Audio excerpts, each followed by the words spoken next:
Self-contained is in prayer.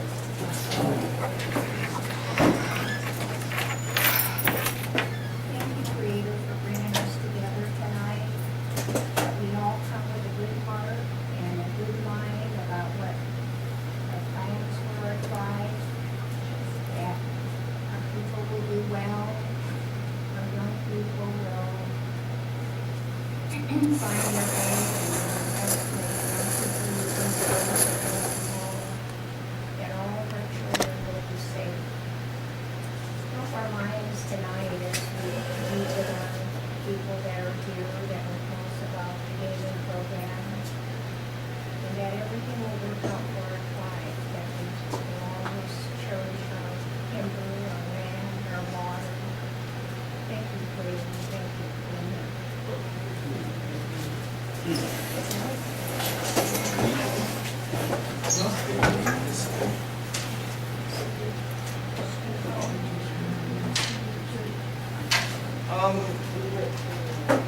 We invited the casino folks to come down and kind of give a presentation and update. So, you guys would like to start your...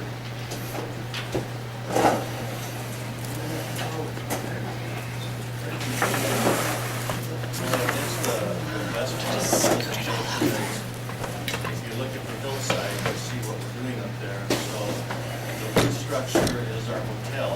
It's going to be 4 stories high. We're going to have 80 rooms in it, 12 suites as part of the 80 rooms. And then the 55,000 square foot is the metal structure. That's going to be the casino area. If you have a chance to drive up there, you can certainly do that, look around. You have to contact the manager to go out onto the site, but there's certainly areas that you can just sort of look and see what they're doing up there. It's a fairly interesting process. We hope to be done around June. This is what the casino will kind of look like. We don't want to say this exactly. We have changed some things in here, but we don't have any new renditions for it, but this is your basic outline of it. The 4-story hotel, the casino, these 12 lights will represent each band in the side. So that's kind of where we're at with it right now. Pretty much into it. Basically all the drawings are done for construction. All of the renderings have been completed. We're making minor changes on some of the things. But overall, I mean, you guys can see the structure going up, so it's going to happen real soon. We'll have a swimming pool in there, 2 restaurants. We'll show you the pictures of all of this. We'll just go with that right now. This is the outside of the building. Randy? Yeah. Are the 2 buildings going to be connected? So they don't have to go outside to go to the hotel? Yeah, they'll be connected. Okay. Right, it'll be a seamless, this is the entrance to the casino. Actually, I was hoping we had a better picture with the hotel. On this side of it would be the hotel. But this is a waterfall that will be, as you come through the front door, you'll see a waterfall or this water wall in front of basically before you go out to the gaming floor. And to the right as you walk in the door will be the check-in for the hotel.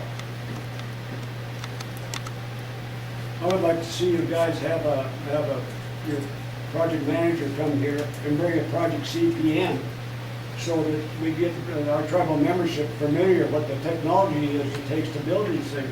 Pictures are fine and they're really great, but they don't tell the whole thing. And what I'd really like to see is you guys give a cost analysis and when you're on schedule and if you're having any problems.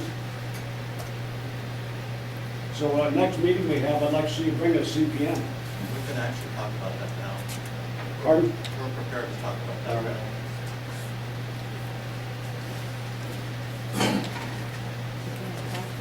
The next picture,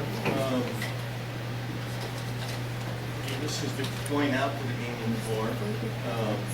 You'll see that we have, the high-end ceilings and the look of the casino is starting to be defined here now. So this is what you would be seeing as you walk past that waterfall, you'll start to see this. We'll have an area here that we could put a motorcycle on, not a car, but at least a motorcycle for our promotion, so.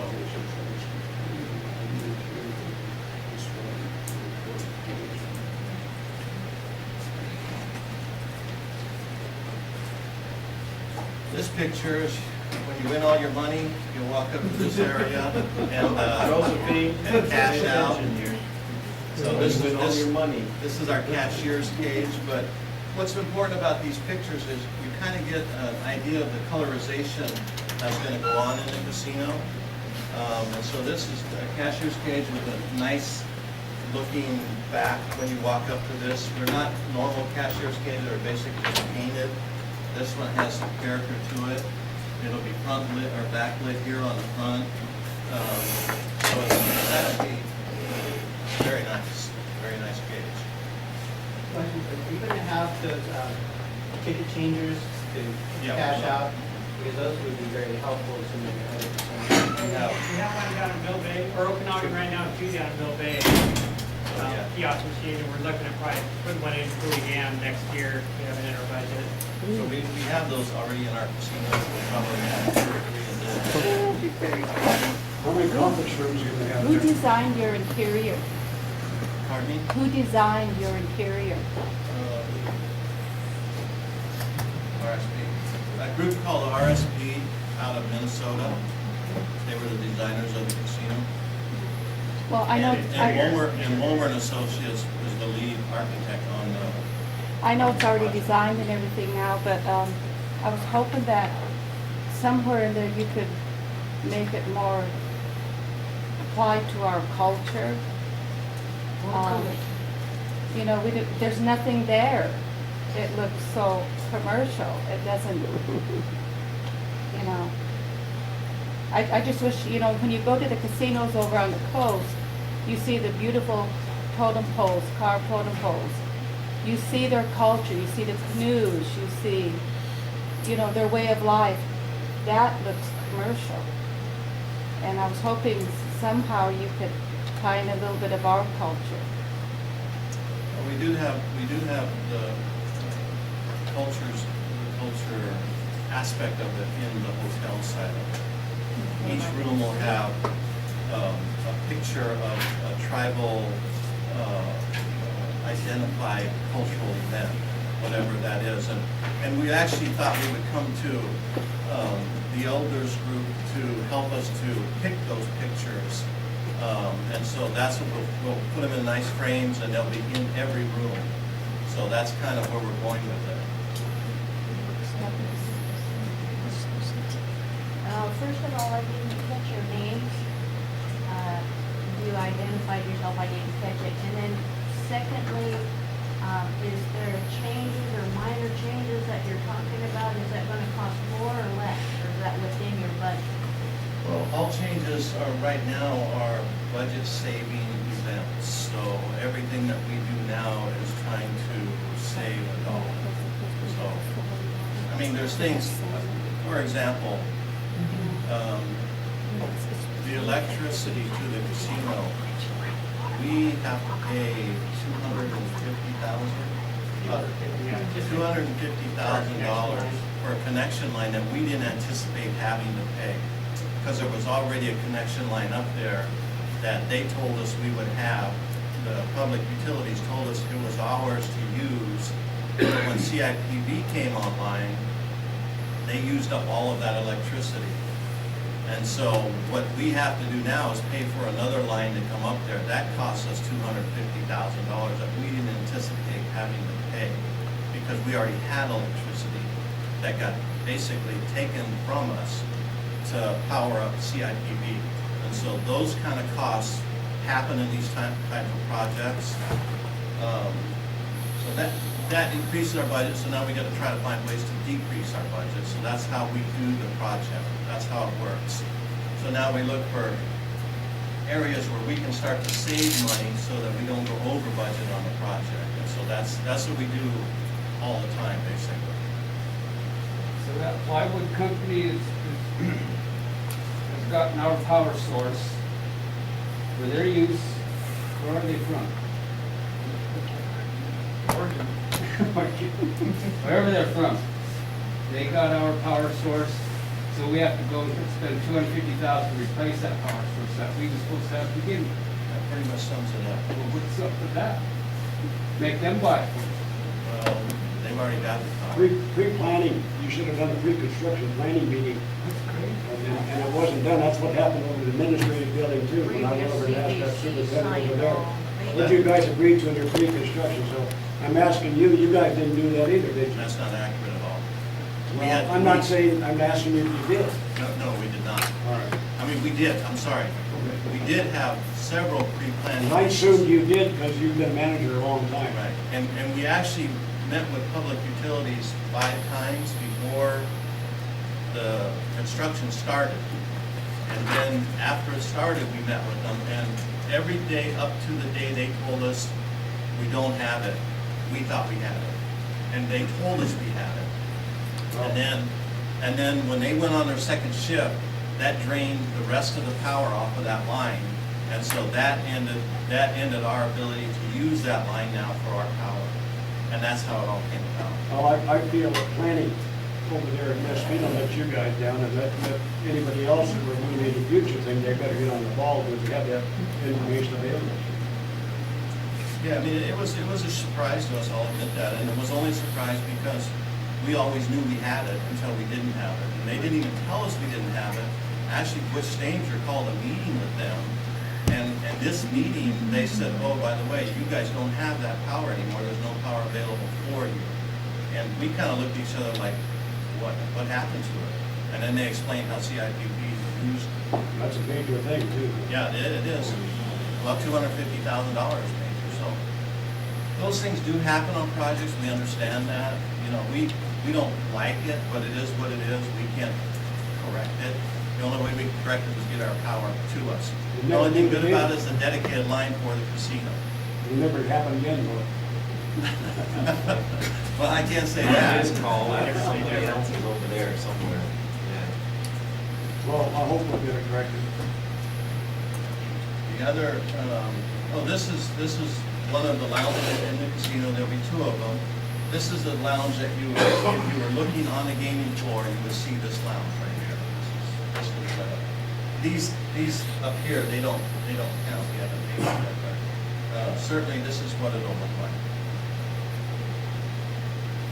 What kind of studies did you do to determine that 2 lounges is better than 1, and what kind of utilization and revenue you receive from such a venture?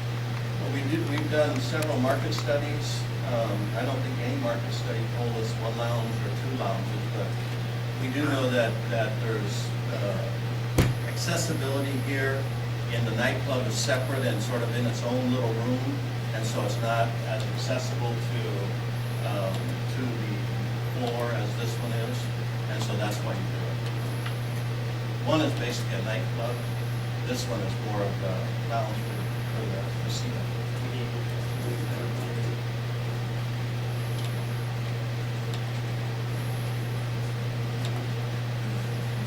This is the big lounge here. This is actually the nightclub here.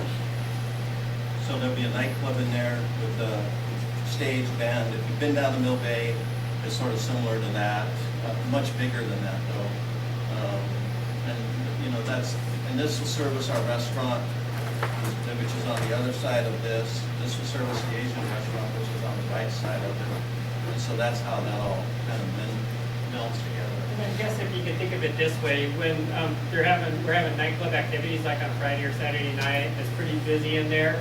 Well, the gamers on the floor that are gaming, they might want to drink or something, and it's difficult for them to access that. So it's easier for them to just go to the gaming floor lounge area as opposed to trying to go into where a crowded nightclub act is going on. This is the entrance into the restaurant. So when you come into the casino, there's a little corridor here, or actually we have a back door too that will take you right to here. You go right into this restaurant here, so this is what the entrance of the restaurant will be. This is more of a fine dining restaurant, not so fine, but fine dining, so that if you want a good steak, this is where you're going to come for your good steak from now on. We will have good food.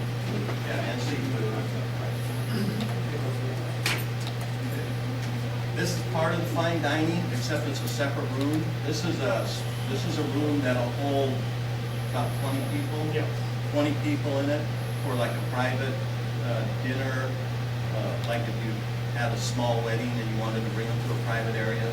This room, this is actually the dining floor out here, the main dining floor. This is a separate private room back here that we'll have for little parties, things like that. Have you already booked some of the parties for that? But we haven't even started. It's kind of hard to look at when you're still constructing it. It's not, I'm surprised it's not. We're not gonna open until June, so it's a little bit early for that. You had August, September, October. Okay. I'd like to see you guys do some marketing, some pre-sales. We have the stampede that comes by every year, the Oakland County Fair. It should be quoted in the market boards. What about the Rotary Club, those type of things, the Lions Club? There's a lot you can be doing. And most of that will be done, and you know, so that's stuff that we will do. This is the Asian restaurant. This is where we'll find, serve Asian food. There's not much to say about that, except that's what it is. It's an Asian restaurant. You just made up that name, you. Yeah, that's not the name of it. It looked Asian, so we said put it on there. What does that mean? Is there gonna be a place big enough to bring in like live entertainment, like down at Rio Vega, you guys bring in all the bands? So there won't be We have the night area. so I can karaoke down there at the night. You can sing. Oh, yeah. We'll let you in. Yeah. Oh, yeah, you get. Yeah, Ask Colin Rich, they'll tell you. Oh, yeah. we'll have those kind of things there. Good thing there's a lounge connected to it. So that's kind of how the casino's going to look. That's where we're at with it right now. The construction is going on, like I said. Anybody's welcome to drive up there. A lot of times the construction manager will take you out and let you look at it. You know, we don't want to get in the way of the workers up there, but if you just want to drive up that road where their trailer is and look out at what they're doing on the backside, that's certainly possible. There's just one way in there now. I see they're doing some clear now for the road. I was scared to go in there because so much dust and to look one way and I don't want to get crushed by a big truck coming down there. There is only one road. Yeah, 'cause I know there was a big truck coming down there today when I went by there and I thought, that's what I thought about, you know. Impacting your progress. We told them if you see anyone driving up, just pull off the road and let it by. So you can get up there. I definitely would. We'll get you up there. Is the access road right across from the four-way down there? Yeah. Are you guys gonna put one further down this way so it's a closer, just a straight up shot?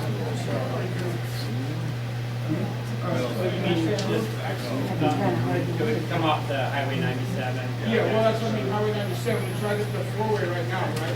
Where you go up a little bit there and out. No, not there. That road that they're using right now is just a haul road. The actual road that will go into it is going to be built a little later this fall. Oh, so closer probably down to where you can go down toward the old highway? Now, you know when you're on that road trail? Yeah.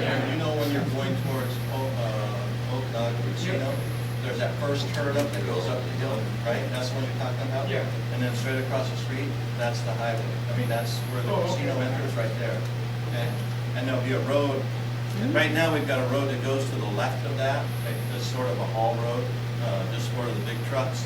But after we get done into it more this summer, there'll be a road that goes all the way around and up into the casino. Oh. Okay. Yes, ma'am. You don't sound so excited when I raise my hand.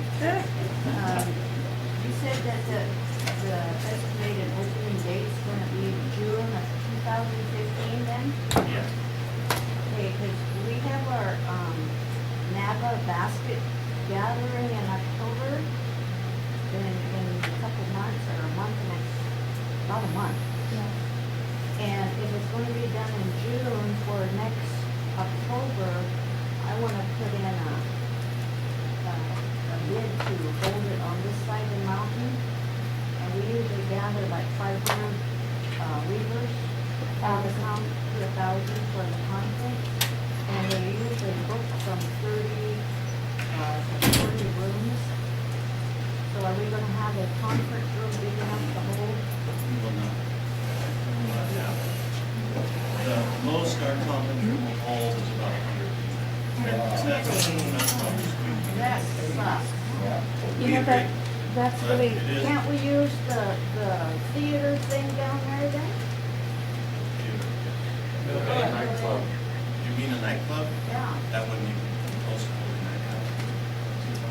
How come so small? The reason that it's so small is because we only have limited amount of funds available to build it. And so some of the things that get cut out and the amount of funds that are available to build it are things like a big conference room. Gosh, it's the money that you just threw out the window. That's 500, and they gamble the booth. And you know, we understand that and we appreciate that, but unfortunately, we had a conference area, conference room, event center tied into this project. But once we were restricted by our funding source, then that part of the project went away. And so that's what we lost. But couldn't they put an extension out, you know, like from the motel to hold, like a, what do we call it? Not activity centers. Or the indoors that. An event center. Yeah, like they do at, other casinos sometimes right out there and, they have those, I mean, it's a room about as, maybe bigger than this. Believe us, all of us, we would have loved to have done that, but it's just budgetary constraints that restricted us to certain areas of construction that we had to focus on. And That that's what we is did. mega bucks down the toilet. That probably doesn't mean that you're not gonna plan that in the future, it's just right now, because due to expansion, you guys, once you get known here, like I got right now, I got, the remaining pilots would just be in my squadron, we get together every year, and they were talking about, coming up here, and that's why I was asking to have a conference room where these fighter pilots all want to have a big get together because of me, because I was one of the guys that picked to fly over the Oregon Trail way back in the Centennial, and I was the head of that whole thing, and they being a Native American, they really thought that was really something they wanted to make a dedication to that. So I'm maybe looking in the future that you do have other plans to expand with a larger conference room. And Your design is Yeah. And actually, that is phase 2 of the project. So the next phase that we do. Might not even be alive. well, you know, I think that that's really good planning, because if you look at Omak and Okanagan, we don't have a big convention center for anything, for any large meeting, to host anything here. The thing that comes closest to it is an Aqueduct down at the fairgrounds, and that's, I'm sorry, not very nice. But when you have something like that, you will get weddings scheduled there, you will get all kinds of events scheduled there. And what Tilly is telling you about is the basket weavers, that is huge across Indian country, throughout the Northwest. And so that's what we were excited about. And believe me, collectively, we are all with you. We understand what you want, we want it, we just don't have the capital, the resources to do it at this point. I don't know if I missed it or not, but I'm wondering, you said that money constraints, were we kind of down? There's, what it is the bank determines how much we would allow to loan us based off of what kind of revenue we made. And based on that, they determined about, what we would be allowed to receive would be about 43 million besides the loans we already have outstanding. So between what we have outstanding right now and what we have available would be basically the 43 million. The whole project itself is right around 46 million with a hotel and a casino. And to be honest with you, that's doing quite a bit with a little bit of cash, because we've shown some examples in some presentations in the past where we're looking at Northern Quest and they built their hotel and it cost them, I think, was it 118 or 120, 130 million, something like that, just for the hotel itself. The Yakimas are putting in a hotel, 200-room hotel, and an expansion of our game floor, and that's 90 million itself. And then, Tulalip put in a hotel, was 118 million. 180 total, 180 Redwood total. was the closest to us, which was the same amount. But they were just putting in just a casino, or one of them was just a casino only, right? But basically what we're doing is trying to get floor space for the machines and stuff, which is making the That's revenue, what makes the right? money, yeah. The gaming And- machines make the money, and then we're actually gonna make money because we have the hotel, because that creates overnight stay, and that'll actually add about 2 million in revenue by having those overnight stayers in the hotel. So between those two things, so that's why basically those were the first two phases of this whole, the first phase of this whole thing. And we had to kind of say, we have enough money to do this, but we can't quite, we want that, like Randy said, we really want that, we wanted it pretty bad, but we only have this much money available because this is all that the bank will allow to loan us, because this is what we make on our current facilities. And based on what they saw in the market study as well. Did that help answer your question? Now I just have to go teach somewhere else, I guess. I'm one of the future dreamers.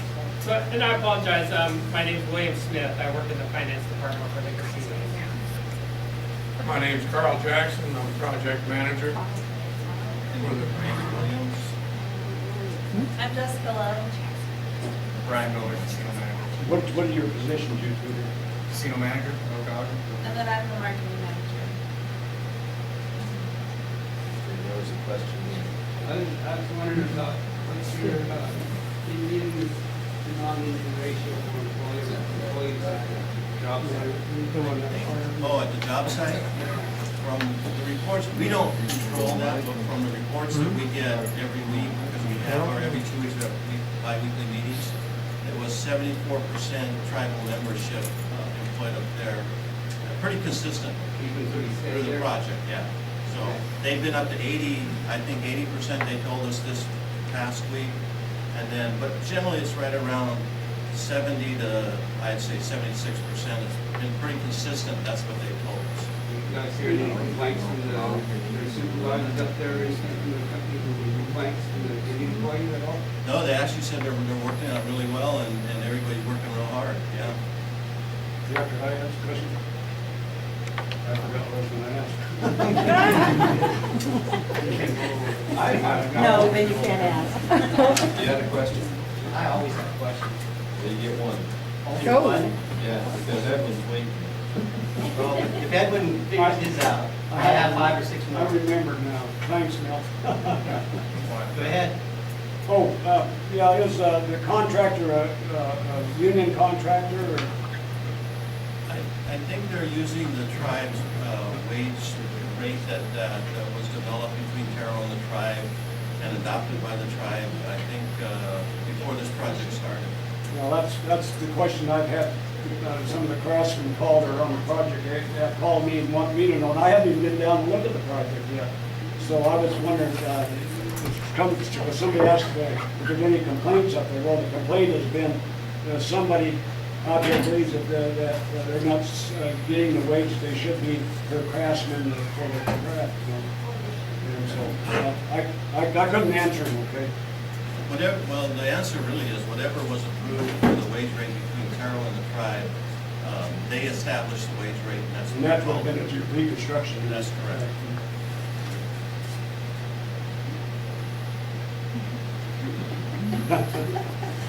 I just wanted you to verify. Now, is the fluctuation in the percentage of your tribal employees due to what you're doing at that time? What kind of work you're doing? Is Yeah. that why it goes up and down? That's correct, yes.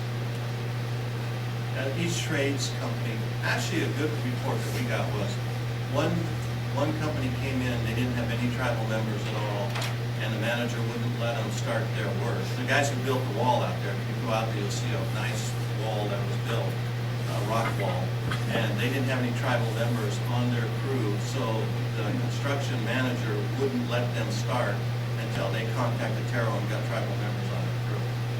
So, and it's important to us because there's a reduction in the percentage that we give to Terrell with the amount of tribal members we have, so there's a real advantage for us to do that because it reduces that cost, which helps us on the budgetary side.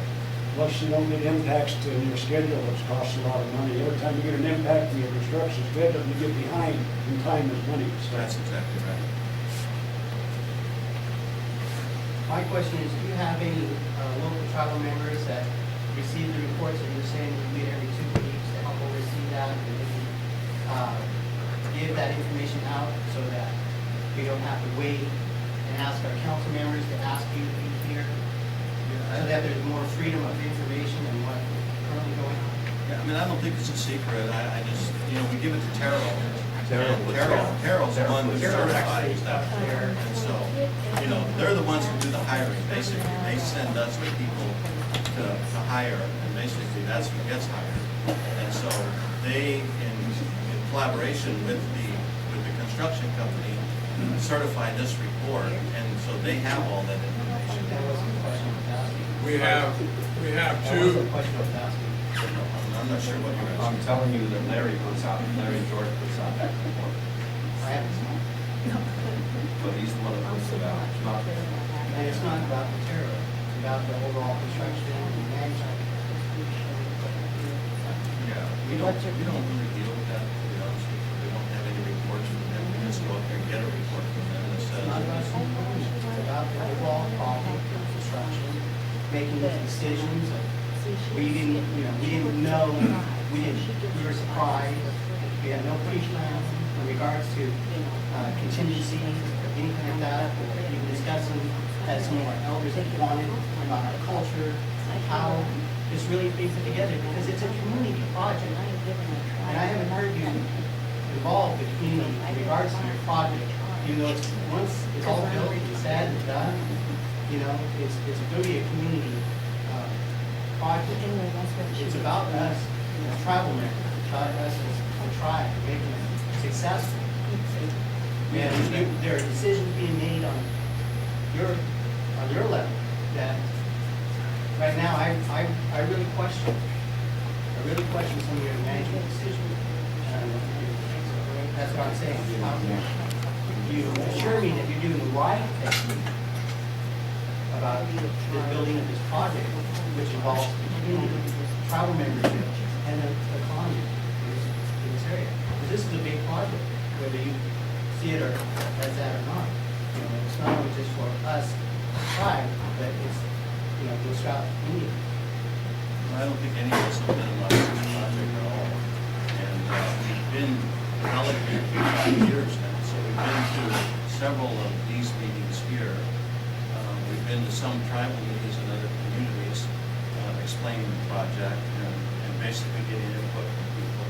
So it's not like we just operate this in a bubble. We actually have had several meetings and several consultations with people to develop this project. So it's not just us who's developing it. I'd like to say something in your favor, that due to the weather, the time constraints, the finance and everything, I think you guys did a pretty good job, Rick, because you were pressed to get something done and be progressive.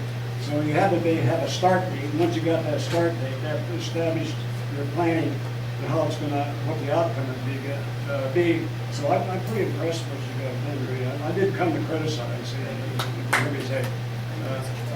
But I do have things I am going to express about the overall operation, which gets back to my petition to complain to the tribal council and because of the support system we have into our businesses.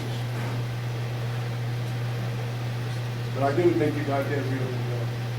From an engineering management point of view.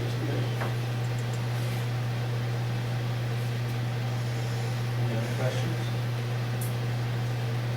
I just got a comment. I'd like to see, I'm speaking from an employee down here at Oak Mountain Casino, but when I worked down there, the turnover rate is just crazy up.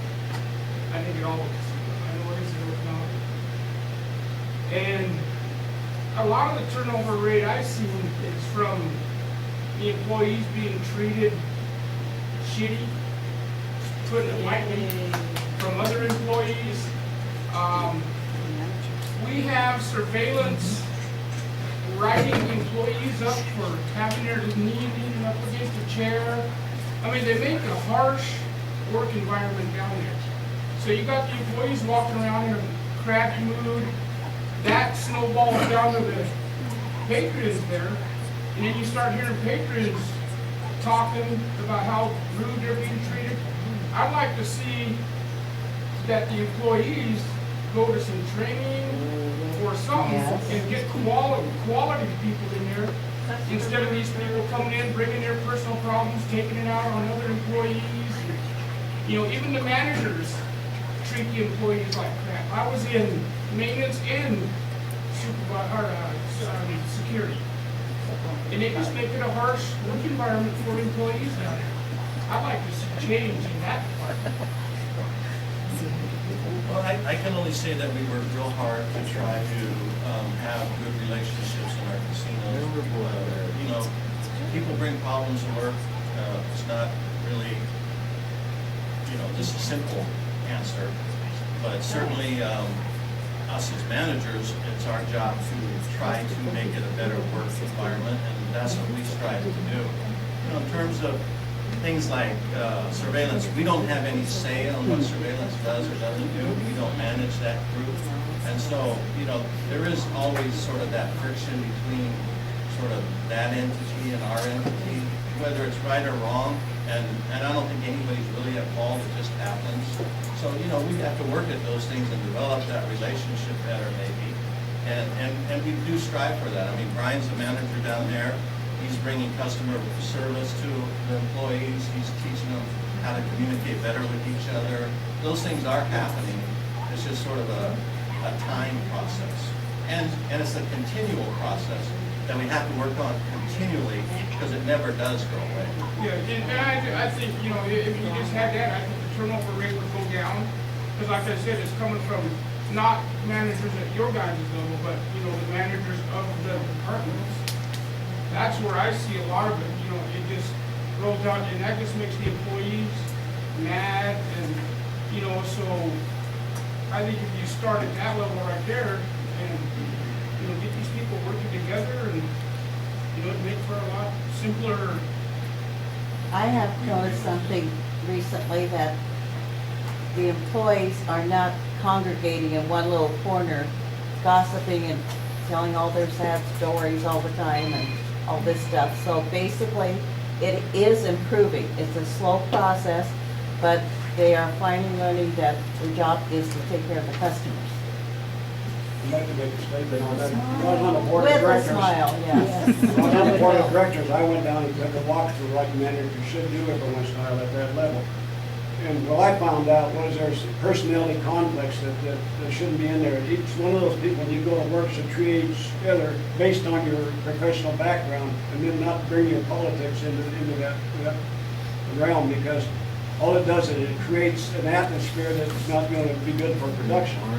So my deal when I was doing that, and I talked to a couple of your managers when I was down there, and try to help them to understand how do you build good teams. And that's part of that thing when you get down, you have discussions and meetings in your organization, like for each one of your casinos. That's the thing you should be talking about how you can better yourself professionally, not get at each other personality-wise. You got to eliminate that type of thing out there and be totally professional. So, and so some of the stuff I do is actually, so I've been there since May, and I do the work on that, building our teams, addressing the customer service aspect of it, and, you know, going down to the manager level and teaching them the culture of customer service and how we impact, how their negative, you know, perception from the employees, because it really is about the perception of the customers in here. So what the customer perceives is whether we're having a bad day or we're nitpicking at each other. That's what you guys do. Yeah. And so I'm trying to break down that right now and then build it back up. So with that, it takes time. I mean, it takes time for me to teach the managers underneath me to how to resolve those issues and put them aside and work on the business aspect of it. So hopefully, in time, you'll see the growth of the casino. Understandable. See, somebody like myself has been out in the world and done that, I can understand that. But I also understand coming home, and my tribal members are involved. I realize that they don't have that background to come from, so we've got to cooperate each other. We got to understand each other. We're trying to build good teams other than break our teams down. That's all I'm making a statement. I'm not making a statement against management, not the management, because I think you guys are doing the best you can. But just the membership has got to realize that, hey, we got to support our management and make good teams. We can't sit out here and when we come to these meetings and say, well, you guys even know what the hell you're doing. That's not the way to approach it. We got to support you. So that's what I made my walkthroughs through your casinos and everything. That's what I saw. I saw there probably wasn't enough statements being made when you get your little get-togethers for your groups or your management sessions to pat each other on the back and say, let's work can we improve each other and how can we help each other. What I found out was there's a lot of bickering and stabbing in the back, and managers don't know those things are going on unless you get down there and talk as a group, and they bring their problems to you, then you can help settle them. You see what I mean? But that time we wasn't getting there, and just one person going back to my board of directors and talking to the board of directors too. That I'm talking about things that I know, but I know that they didn't because they didn't come from a big enough organization to understand what the hell I was talking about. So it's a learning process, and I do understand, you know, and I think we as members out here should help you guys as ever being, you know, overcritical.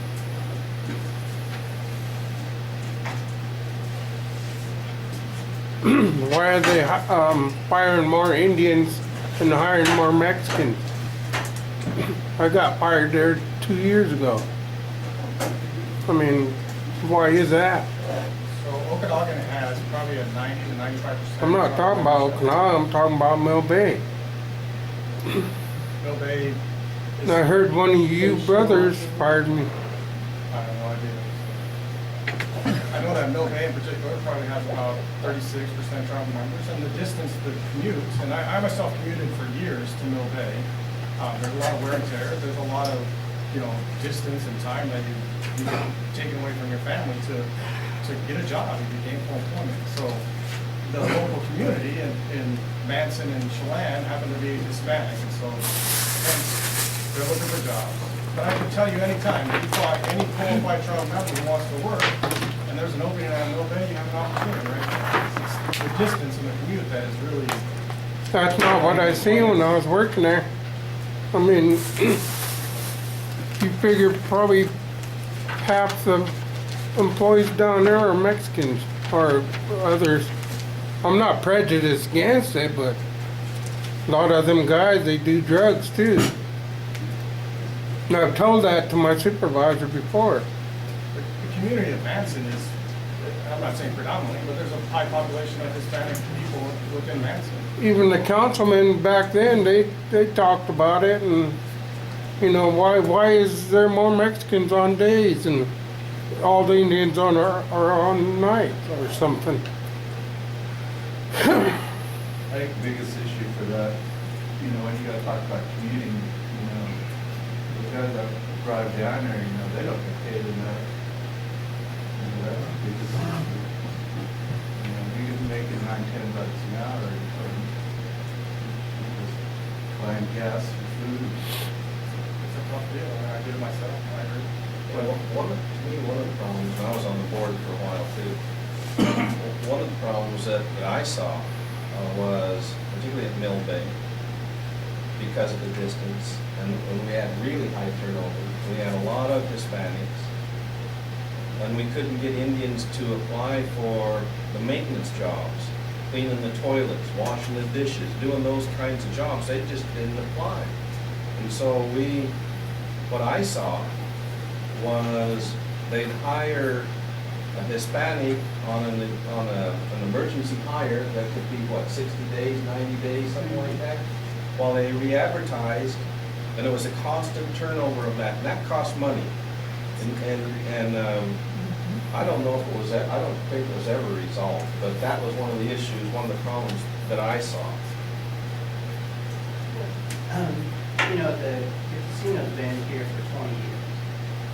You know, what I'm hearing are things that your startup companies or startup casinos are doing. We're approaching to where we should have this in the bag. The complaints regarding transportation, why do you not have shuttles? Why don't you have two shuttles? Do have a shuttle. Okay, and then are you promoting that? Is there incentives, or do you just take it from the employee and not provide it? Because the turnover does cost money. You know, I have over a quarter of a century of HR and so on, business. You know, all I'm hearing is some of the issues that have not been resolved. You know, I know that there's opportunities to incentivize people versus, you know, disincentivizing by turnover. You know, the gentleman say he was dismissed, right? He didn't say why, but and some of the things that I'm hearing is because, you know, the travel. Well, there've been 20 years. There's been opportunities and missed along the way. We still have another, hopefully 100, 150 years or forever to go on this game. You don't know how long that will last. Gaming's been around since the beginning of time. So I haven't heard you say what you can do to change that. I appreciate that you've been there since May, but some of you have been there longer than that. Mr. Jackson, you've been there for a couple of days. And what Bill's been in there for a couple of days.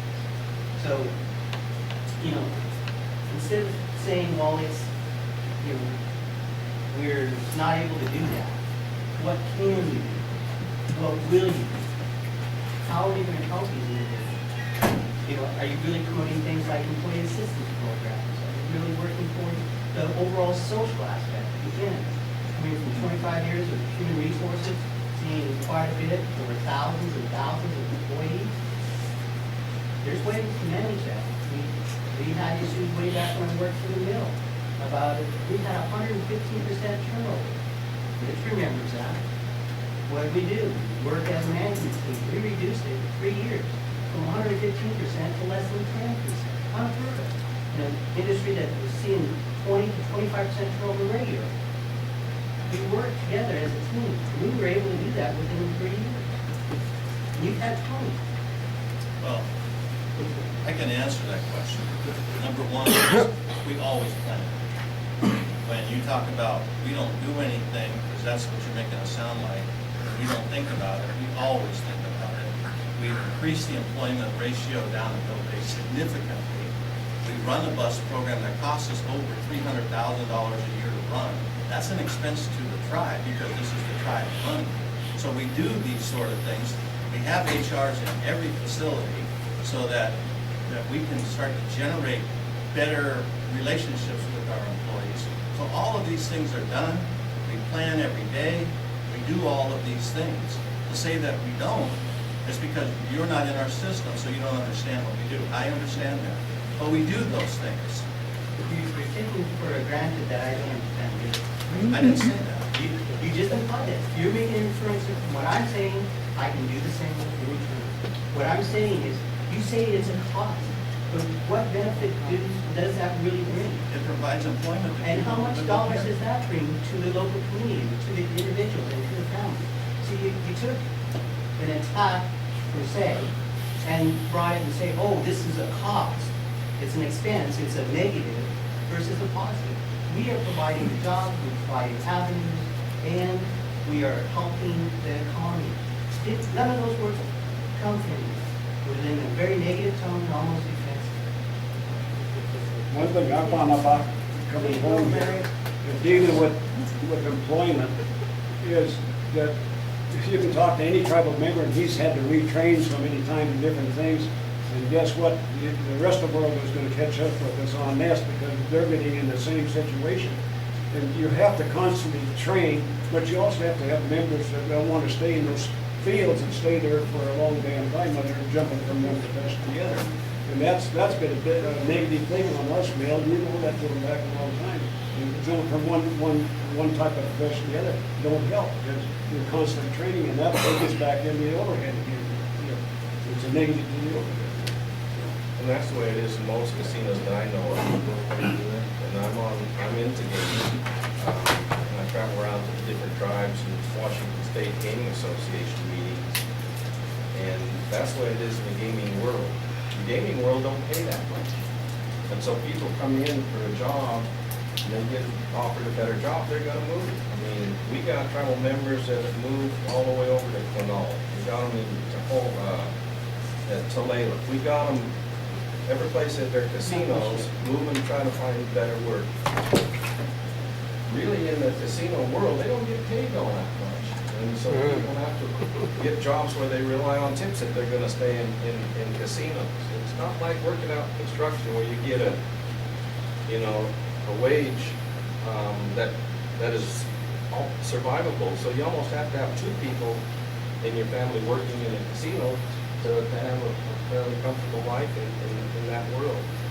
And I don't know if that's how that's gonna change.